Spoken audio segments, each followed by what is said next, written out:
Welcome. Stay calm.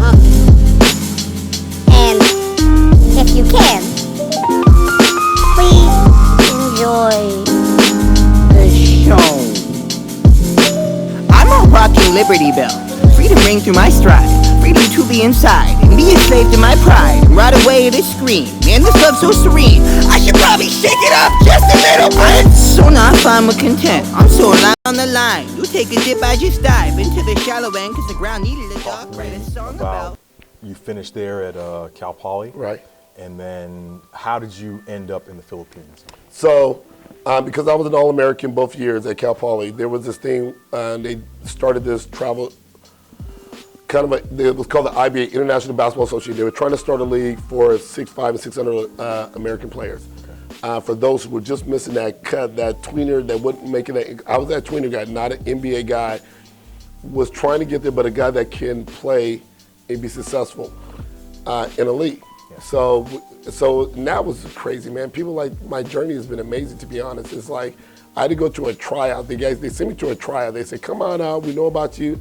I get there, there's like 300 dudes at a tryout. Yeah. It was crazy. I'm like, what is this? We're gonna take 10 guys out of this 300, and we're gonna send you to Fresno for the overall tryout. Yeah, and everybody can play. And I was just playing out of my mind. Yeah. They wouldn't even expect me to make it, really. I was from Cal Poly. Yeah. There was kids from UCLA, from San Diego, Fresno, Nevada, guys from all over. And I was little D2 Cal Poly, but I remember the exact feel, being there and just showing out. And had a heck of a 2-day run. Boom. Go back, got the invite, I'm going to Fresno. I go to Fresno, and there's another 40 guys. From those 40, you're going to take only 12 over to Philippines, Japan, Korea, Hong Kong as a tour. Okay. I'm not supposed to make the team again. Boom, made the team, tore it up. Not only did I tear it up, and again, there were guys that had actually NBA experience. Some guys that got drafted, Ray Hall, a couple other guys that were on that had a little CBA experience. I make the team. Not only do I make the team, I'm a starter. Not only am I the starter, I'm killing it. Yeah. I just found this video that was on ESPN, one of the first games on ESPN. Okay. I found it against us playing in Korea. Okay. And I think I dropped like 26 in the game. It was just amazing to watch it. And I remember it was cool because my boys, Mike Bradley and Daryl Richardson and Kevin and Mark Shepard, those guys were like, I'm watching you on ESPN. This is crazy. You're on ESPN, you know? Yeah. So we went over to Japan. Yeah. Gorgeous. Oh, yeah. Clean. Yeah. Beautiful. Yeah. Loved it. Like, everything was small, but it was great. That was our first stop. Yeah. Then we jumped over to Korea with the Seoul. Amazing. We took a tour of back then with the Olympics back then. Yeah. It was going to be at the Seoul Korean 88, I think it was. No, if that's the 80, whatever it was. But the Seoul Korea, they had just finished the stadium, and it was like gorgeous, and the train station, and everything was amazing, and like quiet, great food. Boom, great. Get over. We have a stopover in Hong Kong. Beautiful, ridiculous. This is amazing. You know, we were in Hong Kong for a day. Boom, get to Philippines. We're tricked a little bit because we land at nighttime. So we go from the airport late at night, and we get straight to the hotel. Yeah. I get up in the morning, just thinking I'm a random dude. I'm gonna get up in the morning, I'm gonna go walk around. Yeah. I go outside and walk. I got outside the hotel and was like, what is going on? Yeah. People on the street, people like had cups out, and people walking, and struggle looked real. Yeah. I'm from North Highlands, I'm from Oak Park, I'm from Meadowview. Yeah. I've seen struggle. Yeah. I've never seen real struggle. Yeah. I've never seen third world struggle. Yeah, it's a different world. And third world back in the 80s in the Philippines was for real struggle. It was, and so I was like, walk right back into the hotel, and then we were driving, when we started getting in the tour buses and going back and forth to the gym, like Korea's gym was gorgeous, and the Japan gym, they were gorgeous.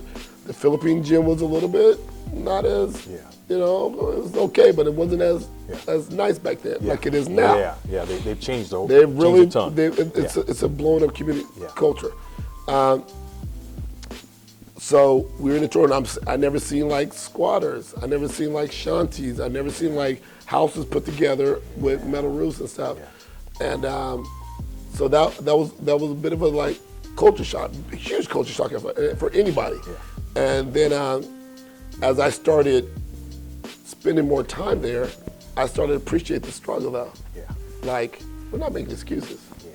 We'll find a way to live and live happy. And when I noticed, like, if you go to any neighborhood in the Philippines, whether it's the shanties or the barrios or whatever, or the rich neighborhood, they are happy. And there's a basketball court in every neighborhood. Whether they're in flip-flops or barefoot, they're going at it. And they are more than willing, everybody in the Philippines wants to, let's talk. Where are you from? What do you do? You know? And because everybody can speak English, it was the easiest country to get by. Because in Korea, although it was clean and nice, we couldn't communicate with nobody. Japan, we couldn't communicate with nobody. Hong Kong, we could, but it was English, but we weren't there very long in Hong Kong. But in the Philippines, it was like, they'll speak Tagalog, como estás, buddy? Then they'll speak Tagalog, and then they'll come back, oh, well, we can talk English too. I was like, whoa. So everybody spoke English, so it made life ridiculous easy. So you can talk to people there, and they want to help, and they want to serve, and they want to be your friends, and they really love African Americans. They love African American in our culture. So when I got there and got used to the surroundings and used to living lifestyle there, and understand it was not like something to be like or frowned upon or be sad for them. They're happy, they're good, just respect them too though, you know? I go and I win a dunk contest. It's online. I beat Billy Ray Bates, former Portland Trailblazer guy, in a dunk contest. So I start up in the first round and did all my stuff I did. And then when I beat Billy Ray Bates, he was a legend. He was a god in the Philippines. When I beat him in the dunk contest, it was like I became instant, ridiculous celebrity. Had no idea, didn't know. Me, one of our boys, we go walk through the neighborhood. We go to the local 7-Eleven, just go get some snacks while we're in the hotel. The 7-Eleven had to be shut down. About maybe when the word got out that I was in the 7-Eleven, we were in there shopping, the whole like barangay, the whole neighborhood just, woof, and it just kept spreading. Woof. Before you know it, man, I'm serious, there probably been about 2,000 people outside the 7-Eleven. And we had to work our way back to the hotel, walking. And we were like, wow. What was that? What was that? So at this point, you hadn't even signed I wasn't even playing yet. team. I wasn't even playing yet. Okay. I was still touring. I've seen that dunk contest. Oh yeah, it's online. It's online. Yeah, it was ridiculous. I was jumping over two guys before they even heard of that. Yeah, I was flew over one guy standing up on the free throw line. Okay. Yeah, right. And so I had no idea, but man, there was about 2,000 people. There was like people everywhere walking. We trying to get back to the hotel. Go back. Come back home. Still, I played in the little IB league, but they're about to get it started. Wasn't started yet, but they were trying to get it built. I was supposed to play for a team in Fresno. Okay. Right before that's all about to go down, I get a call like, hey, this is so-and-so from the Philippines. We want to know if you want to come back over. This is like a year later, actually. Okay. If you want to come over and play for us, we're playing a team called Alaska. And I'm like, in Alaska? They go, no, it's actually called Alaska Milk. That's our brand name. We're a milk company.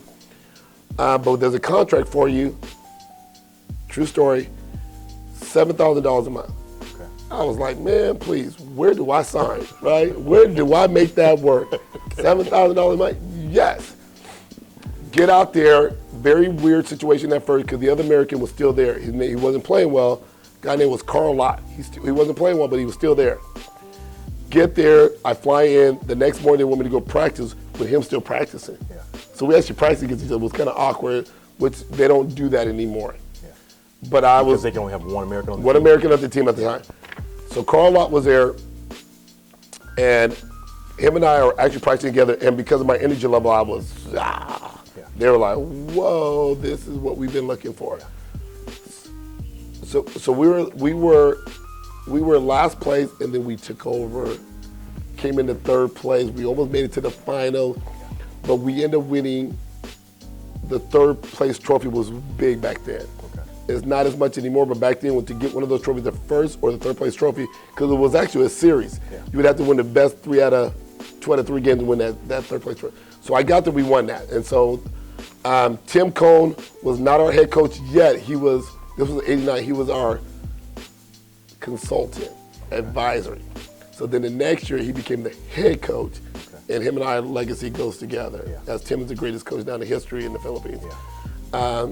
He became the head coach, and I was his go-to guy all the time. Talk to me, man, about the kid, Sean Chambers, that ends up winning all those championships. Right. Did you ever imagine basketball would take you from there No. to Right. PBA, whatever? No. So like I said, growing up in Highlands, my thing was like, what's next? Okay, college, but where? Okay, now college, what's next?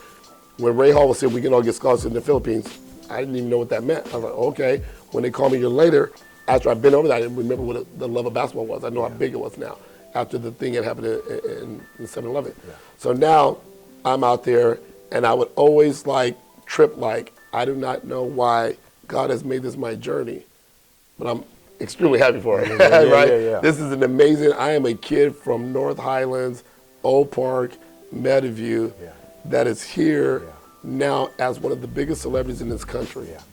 I don't know why that was my journey, but I do know part of my makeup as a kid from my mother, Coach Montross, the way that I grew up in as a community with all these neighborhoods, that all matters. Yeah. And so when I got over there, one of the things I did that made a huge impact on the people was I would go watch games, not in the VIP sections. If you've ever been to a game in the Philippines, you have the upstairs sections. Yeah. You better be courageous if you want to sit up there. Yeah. I'd go up there and hang out with the regular people. Yeah. And they're like, wow. They still talk about that today over there. So, and then I was always extremely humble. Again, the Highland stuff was I was never like some of the Americans go and look at me, I'm the man. I was like, nah, man. Yeah. This is not me. I'm just a tool here. Yeah. For whatever reason, I'm given this gift to play the game here, and I'm blessed to be in this situation. But I used to go every year and go visit a women's prison. Okay. And take goods. There used to be 3 American women that were over there for something like illegally drug transportation, but they were there for 10 years. So for 10 years straight, I would take loads of food that we would get from Alaska Milk is a company that does powdered milk and cereal and all kind of different foods and soups and stuff. I would take everything this company would give us for the year. Yeah. I would take it to the prison. Okay. And those girls today will send me a note and tell me they thank me so much for Help always them remembering them Yeah. and helping them get over there. 3 Black American girls that were from New York. Oh, wow. Yeah. And they couldn't wait for me to come over. I'll spend go there once a month to go chat with them and support them. And they got out, the U.S. Embassy got them out eventually. And they both, one of the ladies sends me a card every year for Christmas. That. Yeah. I love that. After you retire from basketball, PBA, you come back to Sacramento and start coaching. Right. Highland So I had a bit of an adjustment. So what happened was, actually, part of the reason I retired was because I started coaching. Okay. So as I was getting to the end of my career, I was starting to realize you start getting a little bit more nagging injuries. You don't have that same energy that you did when you were just grinding all the time. Scott Galbraith, legend Scott Galbraith out of Highlands, football player, Dallas Cowboys, calls me and says, hey man, why don't you come over here in Highlands to your alma mater and come help me coach some girls basketball. Okay. And I'm like, Scott, you're out of your mind, because I ain't never seen a girl play basketball. I don't know what you're talking about, dude. Okay. Coach Eakes, Highlands athletic director, this was there when I was at school. Hey, Sean, I hear you back in town. Why don't you come home? Yeah. You remember those uniforms? Because I gave all of Highlands uniforms. I had donated every program. Okay. Remember those uniforms that you donated, you gave to the program? You should come and help the girls be successful in the uniform and help coach them.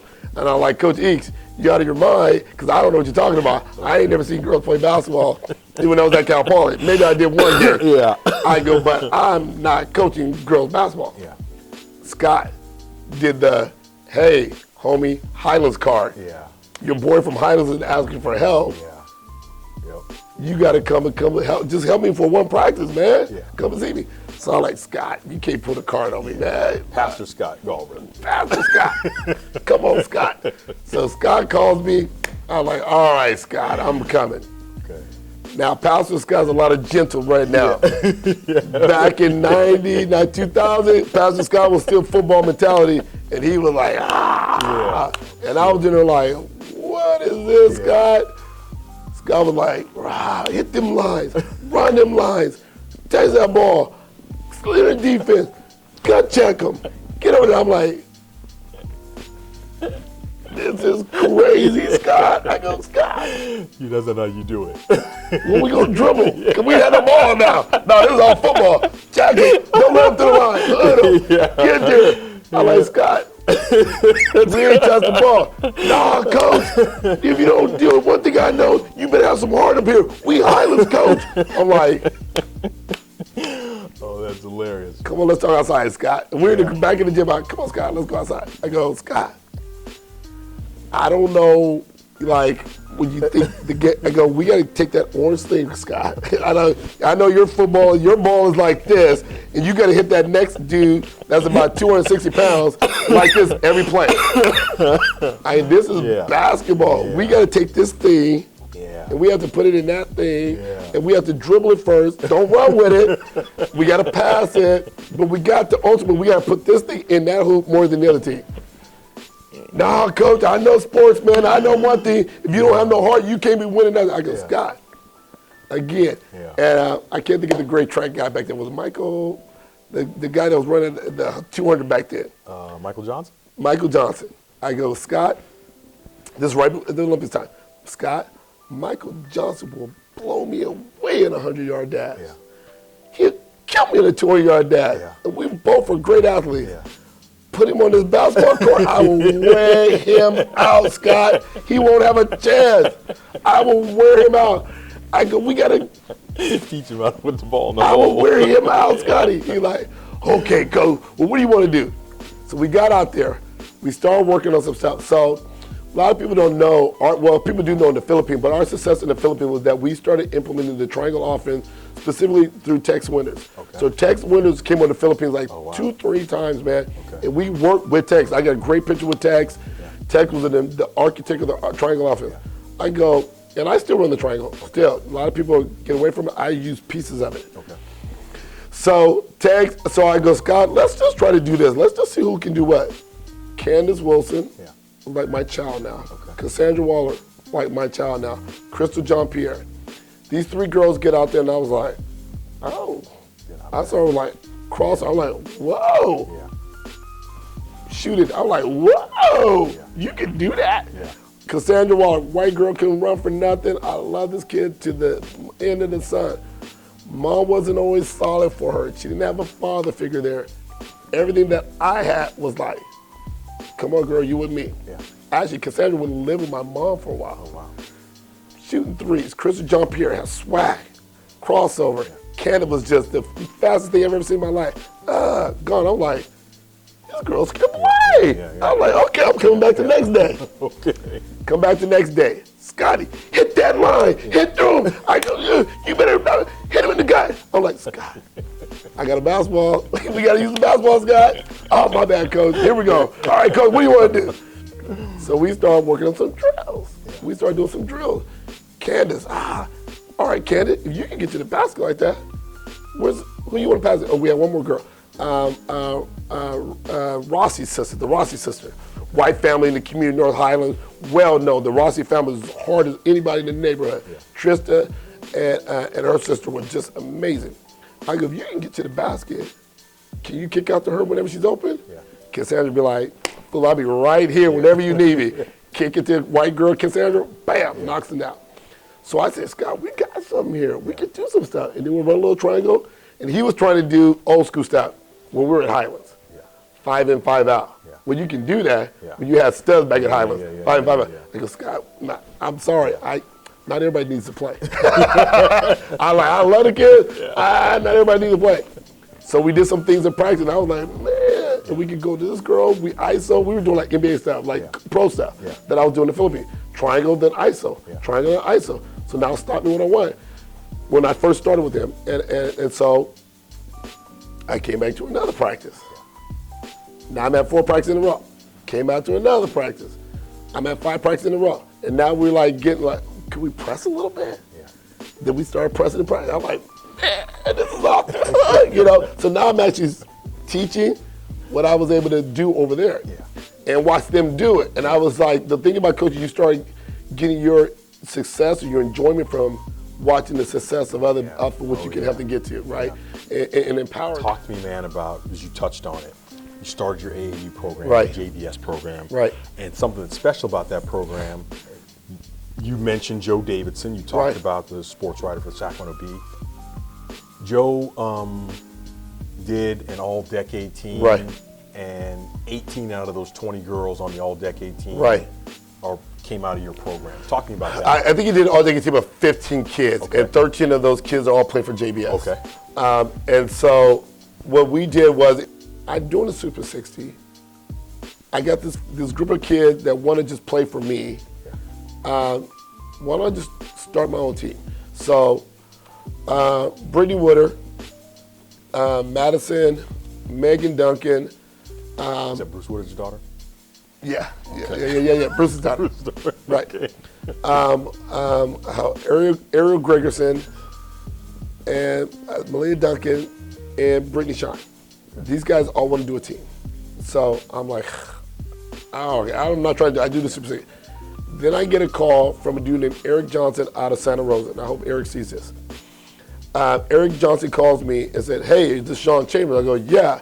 He goes, hey, my daughter is looking for a club team, and I heard you might be doing a team. And at this point, I was not doing a team. Okay. People keep trying to get me to do one. I go, nah, I'm not sure, dude. He goes, well, if you are, my daughter, Amanda, is looking for a team. I was like, he goes, do you know who my daughter is? I go, you mean high socks, long pigtail, the girl that got the crossover and shoot the threes and does everything like, the girl that's from Santa Rosa playing for Jim Rouse? He goes, yeah. I was like, my team will be starting tomorrow, by the way, for tryout. So whenever you want me to make sure the girls will be here, I will make sure they're ready to go. Yeah.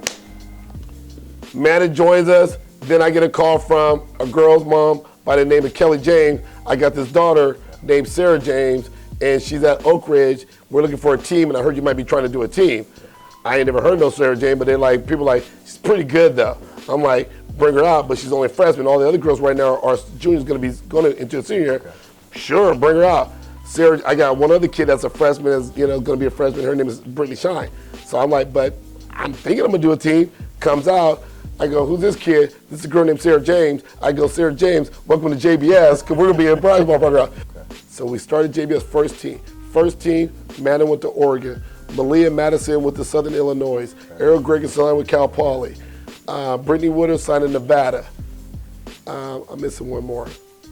We had another post kid, but she ended up going to play at University of San Diego, UC San Diego as volleyball. Okay. Kim Holkinson signed 71 kids in our first year. We start off with just 9 girls. Yeah. And it's grown into 125 kids every year. Wow. For the different levels. We go 6th, 7th, 8th, 9th, 10th, 11th. Okay. Talk to me, man, about what you're doing now, coaching at Antelope High School. So when I took over at Antelope, when I left Highlands, I just kind of felt like that journey has kind of ended, like the community was changing. Wasn't always the same kind of Highlands community kids there. And I got a call from Antelope High School, wasn't even built yet. It was all dirt. And the guy that was taking over said, hey, I know what you're doing at Highlands. I know that's your community, but things are shifting over here. A lot of the people from over there are coming over to the Antelope side. We want to build this school with sports being a forefront. We want sports to be something that kind of helps shape and model our culture and climate. I was like, yeah. Mr. Becker? Mr. Becker, right. You're a guy from Valley. Yeah. Those Valley High guys, they're all right. The Valley High guys are all right. I got number love from Valley High guys. I started it, I always knew when I was at Highlands, I always wanted to be and have the opportunity to be like Oak Ridge when they were having their run, and El Camino, what they were doing. Yeah. When they can put the strings, when I go in those gyms, I used to see 12 titles in a row. Yeah. Man, that's crazy. Yeah. How did he do that? We're on 8 championships in a row. Yeah. I want to build the program, have committed kids. No matter, we only got 10 kids on the roster. but build a program and then have a level of success where it's strung together. Yeah. That's why I'm still there. Okay. So I have amazing kids. And then this year, you get that 1, 2, 3 kids that are off the hook. So Janiyah Harrell is one of the best things I've ever seen in my life. Sarah James with crazy skill level. Kyla Sane is like Ariel Thomas on steroids. Okay. You know, and Jordan Goodwin's going to Air Force is like Brittany Shine with just steroids, just another level. And I got these 2 twins, Angel and AJ Jordan, that are just the glue to the team. Bring me back, man, to your team right now is the #1 team. Right, we've been #1 from the beginning of the start of the season. Okay. And our goal is to finish #1. Yeah. Consistency, expectations, continue to play at a high level. Playoff game on Monday. Playoff game on Monday to get us back into Golden One. We felt we let one get away last year. We could have won 2 section titles in a row. Yeah. On Thursday. Okay. Again, man, for me, this has been a pleasure. You know, being able to. What I didn't say was, as a Valley High guy, absolutely, watching Highlands play back all those years ago, watching you play, growing up here in the Sacramento area. There's only a couple guys, man, that you know, there's a few guys, we look up to a lot of guys, right? You know, growing up, but you were definitely the dude, man. So it was you, Kevin Johnson, Ernest Lee. Absolutely. You're in that list of guys, and again, even with the success that they had on the court, no one has done what you've done in basketball. You know? No, I appreciate that, but I when Joe Davidson put that list out there about the greatest in-game dunkers of all times, I was wondering if he caught some of those dunks back when we played Valley, back in the day against Valley, when I was trying to put my neck in the rim, and we was putting it on Valley. We joined league that senior year, and we put on some shows against Valley back then. That's a distinction that the two of us hold that you don't know anything about, but you won Delta League championship as a player and then as a coach. That's right. And I did the same thing. So as a player, after you had finished and moved on, Valley High was the school in the right. You guys became a model with you and Claude Moore and all the guys and E. But what I liked what you did too, man. And I like that we all went back to our own school and gave back to those. Cause a lot of people don't do that, man. You know, I was like that you went back to Valley, was coaching and helping out with those young guys, and because we know what it's like for them. And because we've been in there, we've been in that community, we know they can make it out. It may be different than the way we did it, but you can. You can. And no one's shown that more than you. Again, with the success that the repeatable success that you've had, man, throughout your career, it's nothing short of amazing. The most important, I think, interview that I've done to this date, man. I appreciate you more than you know, Mr. Sean Chambers. All right. Hello. Welcome. Welcome, please. Welcome. Remain seated. Welcome. Stay calm. And if you can, please enjoy the show. I'm a walking Liberty Bell. Freedom ring through my stride. Freedom to be inside and be a slave to my pride and ride away.